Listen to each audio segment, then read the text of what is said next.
সবাইকে নতুন ভিডিওতে স্বাগতম। এটি এইচটিএমএল এর একটি এমসিকিউ সমাধান। তো প্রথমে আমরা একটি এইচটিএমএল এলিমেন্ট বা ট্যাগ নিয়ে কথা বলবো।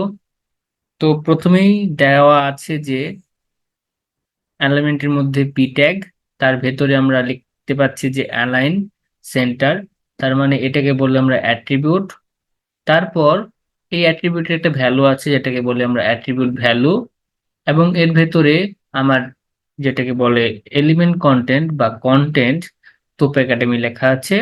এবং এটি পরে আমরা কি করছি, ট্যাগটা ক্লোজ করে দিয়েছি। তো প্রথমে তাহলে পি হচ্ছে আমার ট্যাগ, অ্যালাইন হচ্ছে আমার অ্যাট্রিবিউট, কন সেন্টার হচ্ছে আমার অ্যাট্রিবিউট ভ্যালু, আর তোপ একাডেমি হচ্ছে আমার কন্টেন্ট। তো এরকম একটা কোশ্চেন ময়মনসিংহ বোর্ড 2023 সালে এসেছিল। তো সেটির সমাধান আমরা করব। এখানে এসেছিল যে span style equal to colour red, এবং ভেতরে ছিল টেক্সট, এবং পরে ক্লোজ করে দিয়েছে স্প্যান ট্যাগটি। তো প্রথমে এই প্রশ্নটি ছিল যে উদ্দীপকে এলিমেন্ট কন্টেন্ট কোনটি। তো আমরা এখানে দেখতে পাচ্ছিলাম, এখানে কন্টেন্ট বলেছিলাম যে টুপা একাডেমি, তার মানে এখানে কন্টেন্ট হলো টেক্সট, তার মানে এটার অ্যান্সার হচ্ছে ঘ নাম্বার টেক্সট।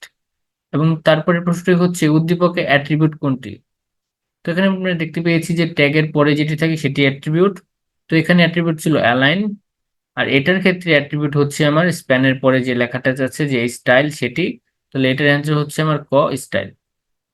তো আজকের ভিডিওটি এ পর্যন্তই, ধন্যবাদ।